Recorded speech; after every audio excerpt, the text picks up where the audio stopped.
মুভির শুরুতে দেখা যায় বিশাল এক ব্যস্ত শহরের দৃশ্য।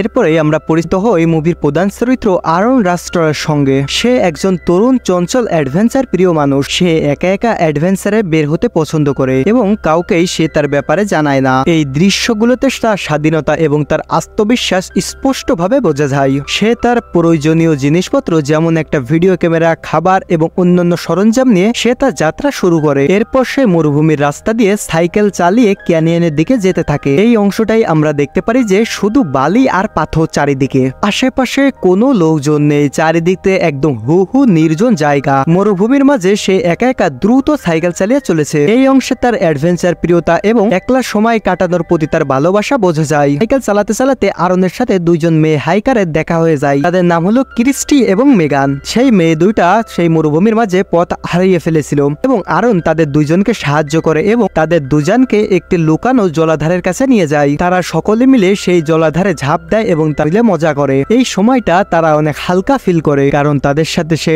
আনন্দ করার মাধ্যমে তাদের মাইন্ড আরো রিফ্রেশ হয়ে যায়। কিছুক্ষণ মজা করার পর আরং তাদেরকে বিদায় জানায় এবং সে তার যাত্রা আবারও কন্টিনিউ করে। সেই মেয়ে দুইটি যাওয়ার আগে আরনকে একটি পার্টিতে ইনভাইট করে, কিন্তু আরন পার্টিতে যাওয়ার জন্য সরাসরি না করে দেয়, কারণ আরনের মন শুধুমাত্র অ্যাডভেঞ্চারের দিকে। এরপরে দেখা যায় সে তার সাইকেলটি একটি জায়গায় তালা মেরে রেখে দেয় এবং সে হাঁটতে হাঁটতে পাথরের গিরিখাত পার হচ্ছে। এই অংশে ক্যামেরার ফোকাসে আমরা দেখতে পারি যে চারিদিকে শুধু সংকীর্ণ পাথর, যা বিপদকে ইঙ্গিত করে। আসল বিপদ তো তখন শুরু হয় যখন আরন একটি সরু গিরিখাতে ওঠার চেষ্টা করছিল। সে যখন পাথরের উপর উঠতে যায় তখন একটি বড় পাথর নড়ে যায় এবং তার হাতের উপরে সেই বড় পাথরটা এসে পড়ে যায়। প্রথমে সে এই ব্যাপারটাকে হালকাভাবেই নেয় এবং সে বিভিন্নভাবে চেষ্টা করে পাথরটা সরিয়ে তার নিজের হাতটা বের করে আনার। সে তার সমস্ত শক্তি দিয়ে সেই পাথরটাকে সরানোর চেষ্টা করে, কিন্তু এই পাথরটা এতটাই ভারী যে কোনো কিছুতে এই পাথরটাকে সরানো সম্ভব হয় না তার পক্ষে। এরপর সে উপলব্ধি করতে পারে যে সে আসলে সাধারণ বিপদে পড়েনি, সে অনেক বড়সড় বিপদের মধ্যেই পড়েছে। মুভির এই অংশে আমরা দেখতে পারি তার মুখের ভয়ের এবং হতাশার ছাপ। সে তার সাথে থাকা সরঞ্জাম যেমন ছুরি, রশি ইত্যাদি দিয়ে তার হাত সেইখান থেকে ছুটানোর চেষ্টা করে, কিন্তু তাতেও কোনো লাভ হয় না। পাথরের ভারে তার সম্পূর্ণ হাত আটকা পড়ে গেছে। সে তখন বুঝতে পারে যে তাকে যদি বেঁচে থাকতে হয় তাহলে নতুন কিছু ভাবতে হবে। পাথরের নিচে হাত আটকে যাওয়ার পরে প্রথমে আরন বুঝতে পারছিল না যে সে আসলে কত বড় বিপদের মধ্যে পড়েছে। এরপর থেকে আরন তার হাতের উপরে চাপা পড়া পাথরটাকে সরানোর জন্য বিভিন্ন উপায় অবলম্বন করতে থাকে। প্রথমে আরন নিজের শরীরে থাকা সমস্ত শক্তি দিয়ে সেই পাথরটাকে সরানোর চেষ্টা করে, কিন্তু পাথরটা এত ভারী এবং তার হাত এত বাজেভাবে ফেসে গেছে যে কোনোভাবেই সেই পাথরটাকে নড়ানো সম্ভব হয় না। সে বেশ কয়েকবার চেষ্টা করে এবং পাথরের ফাঁকে তার নিজের অন্য হাত ঢোকানোর চেষ্টা করে এবং পাথরটা টেনে সরানোরও চেষ্টা করে, কিন্তু সে প্রতিবারই ব্যর্থ হয়ে যায়। সে তখন মনে মনে ভাবতে থাকে যে তার হাতে থাকা ছোট্ট যে ছুরিটা আছে ওইটা দিয়ে পাথরের কিছুটা অংশ কেটে ফেলে তার হাতটা সেইখান থেকে ছোটাতে পারবে, কিন্তু সেই ছুরিটা ছিল একদমই বোতা, যার কারণে পাথরের গায়ে হাজার খোঁচাখুচি করার পরেও কোনো কিছুই করতে পারে না সে। আবার এইদিকে সময় গড়িয়ে যাচ্ছে। আরন তখন বুঝতে পারে যে তার কাছে থাকা পানির পরিমাণ খুবই কম, আর যদি দ্রুত কিছু সে করতে না পারে তাহলে এইখানে তার পানি শেষ হয়ে যেতে পারে। তখন আরন সিদ্ধান্ত নেয় যে সে অল্প অল্প করে পানি খাবে, যাতে সে বেশি সময় ধরে এইখানে সার্ভাইভ করতে পারে। এরপর আমরা দেখতে পারি যে আরন তার যে ভিডিও ক্যামেরাটা ছিল সেই ক্যামেরাটা বের করে এবং সে তার যে মুখে যা যা ছিল সেইটাই সে ওই ক্যামেরা দিয়ে ভিডিও করতে শুরু করে। ভিডিওতে সে নিজের অবস্থান ব্যাখ্যা করে, তার পরিবারকে জানায় যে সে কি অবস্থায় আছে। কখনো যদি এই ভিডিওটা কেউ পায় তাহলে তার পরিবার যেন জানে সে কতটা চেষ্টা করেছে এইখানের মধ্যে বেঁচে থাকার। ক্যামেরার সামনে সে নিজের কথা বলতে গিয়ে কিছুটা আবেগপ্রবণ হয়ে পড়ে, কিন্তু সে প্রতিমধ্যেই নিজেকে নিয়ন্ত্রণ করে ফেলে। সময় তার ভেতরে অদ্ভুত এক অস্থিরতা শুরু হয়ে যায় বেঁচে থাকার। সে মনে মনে ভাবে যে কেউ আসলে জানে না যে সে কোথায় ফেসে আছে। সে কাউকে না জানে এই অভিযানের মধ্যে বের হয়েছিল এবং কেউই তাকে এইখানে খুঁজতে আসবে না। আশেপাশে মরুভূমির মাঝে সাহায্যের জন্য কোনো চিহ্নও নেই। এছাড়াও তার মোবাইল ফোনে এইখানে কোনো নেটওয়ার্ক পাচ্ছিল না। আর এই গিরিখাতটা এতটাই দূরে যে তার মনে হয় না যে তাকে বাঁচাতে কেউ এইখানে আসবে। এই মুহূর্তে আরনের ভিতরে থাকা ভয় এবং হতাশা আরো বেশি বাড়তে থাকে। এর পাশাপাশি তার হাতে রক্ত চলাচল বন্ধ হয়ে যাচ্ছে। সে টের পায় যে তার হাতটা অসর হয়ে যাচ্ছে। সে তার হাতের দিকে তাকিয়ে বুঝতে পারে যে দীর্ঘ সময় যদি তার হাত এইভাবে থাকে তাহলে তার হাতটা একেবারে বিকল হয়ে যাবে। তবুও সে তার চেষ্টা থামায় না, সে চেষ্টা চালিয়ে যায়। পাথর সরানোর কোনো উপায় না পেয়ে সে আবারও তার বোতা ছুরিটা বের করে এবং নিজের হাতটা কেটে ফেলতে পারে কিনা এই সকল চিন্তা তার মাথায় ঘুরপাক খেতে থাকে। কিন্তু ছুরিটা এতটাই বোতা যে সেই কাজটা সে ঠিকভাবে করতেই পারে না। আর এইভাবে বেশ কয়েকবার ব্যর্থতার মুখোমুখি হতে হতে তার ভেতরে হতাশা আরো অনেক গুণে বাড়তে থাকে। মুভির এই অংশে সে আমরা দেখতে পারি যে আরন শারীরিকভাবে এবং মানসিকভাবে সব দিক থেকে হতাশাগ্রস্ত আস্তে আস্তে হতে থাকে। একসময় সে বসে পড়ে এবং চারদিকে শূন্যতা দেখে সে নিজেকে খুবই অসহায় মনে করে। সে ভাবে যে তার জীবন হয়তোবা এইখানে শেষ হয়ে যাবে। পর সে নিজের অতীতে কাটানো সময়গুলো মনে করতে শুরু করে। পরিবার, বন্ধুবান্ধব এবং নিজের জীবনের বিভিন্ন মুহূর্তগুলো সে মনে করতে শুরু করে। সে বিশেষভাবে সে তার পরিবারের কথা ভাবে, যাদেরকে সে ঠিকভাবে এতদিন সময় দেয়নি। তখন তার মনে পড়ে যে সে তার বাবা মায়ের সাথে ঠিকভাবে যোগাযোগ রাখেনি এবং সে তাদের প্রতি একটু যত্নশীল ছিল না। এই সকল চিন্তাগুলো তাকে আরো বেশি কষ্ট দেয়। এ সময় সে ক্যামেরার সামনে বসে তার পরিবারের প্রতি ভালোবাসা এবং ক্ষমা প্রকাশ করে। সে ওই ভিডিওতে জানায় যে সে যদি এইখান থেকে বেঁচে না ফিরে তাহলে তার পরিবার যেন জানে যে সে শেষ পর্যন্ত তাদের কথা ভেবেছে এবং তাদেরকে সে খুবই ভালোবাসে। এভাবে সে তার অভ্যন্তরীণ দ্বন্দ্বের মুখোমুখি হয়।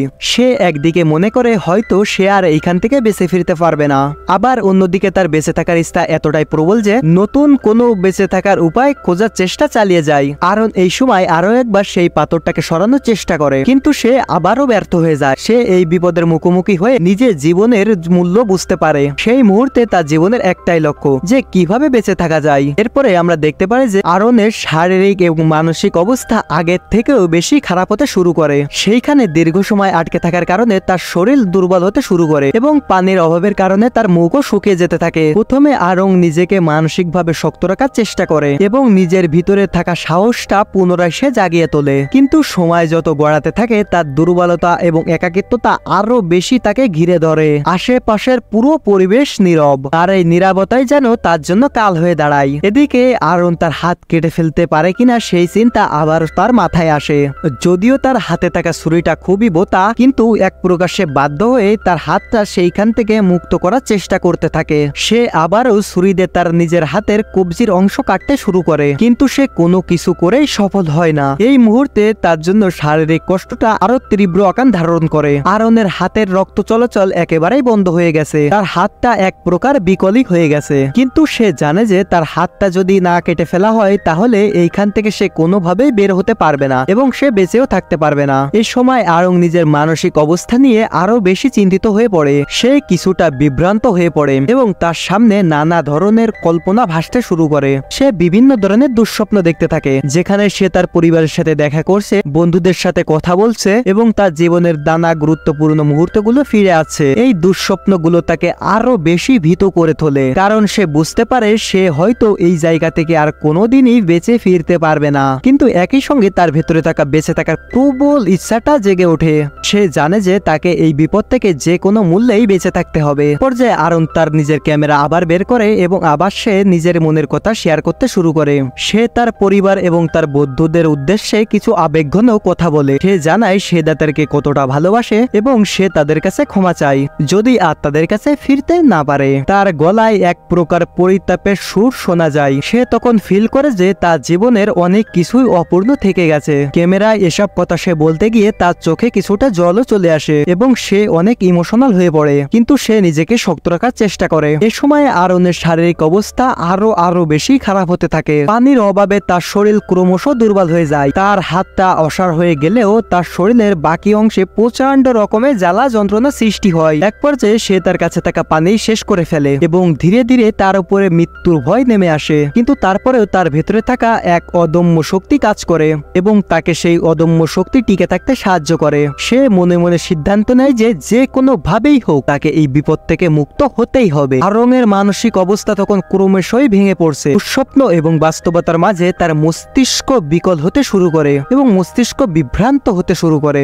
সে কিছুটা হ্যালোসিলেশন দেখা শুরু করে, যেখানে সে দেখতে পায় সে তার প্রিয়জন এবং পরিজনদের সাথে কথা বলছে। তার মন তাকে বারবার মৃত্যুর দিকে টেনে নিতে চায়, কিন্তু তার ভেতরে থাকা বেঁচে থাকার প্রবল ইচ্ছা তাকে সেইটা করতে দেয় না। সে অনুভব করে যদি সে ভেঙে পড়ে তাহলে সে কোনোভাবে এইখানে আর টিকে থাকতে পারবে না। এজন্য সে তার ভিতরে থাকা শক্তিটাকে ধরে রাখার চেষ্টা করে। এই সময় আরন আরো একবার তার নিজের হাত মুক্ত করার চেষ্টা করে। সে পাথরের গায়ে খুঁচাতে থাকে যাতে করে সে নিজেকে কোনোভাবে উদ্ধার করতে পারে, কিন্তু তার শারীরিক শক্তি এতটাই কমে গেছে যে কোনো কিছুতে সে সফল হতে পারছে না। কিন্তু তবুও তার ভেতরে থাকা সাহস এবং বেঁচে থাকার প্রবল ইচ্ছা তাকে হার মানতে দেয় না। সে জানে তাকে বেঁচে থাকতে হবে এবং এই জায়গা থেকে কোনোভাবে বের হতে হবে। মুভির এই অংশে আরংয়ের শারীরিক এবং মানসিক অবস্থা আরো বেশি তীব্র হয়ে পড়ে এবং তার জীবন মৃত্যুর লড়াইয়ে তার মনের শক্তি তাকে অনেক বেশি এগিয়ে রাখে।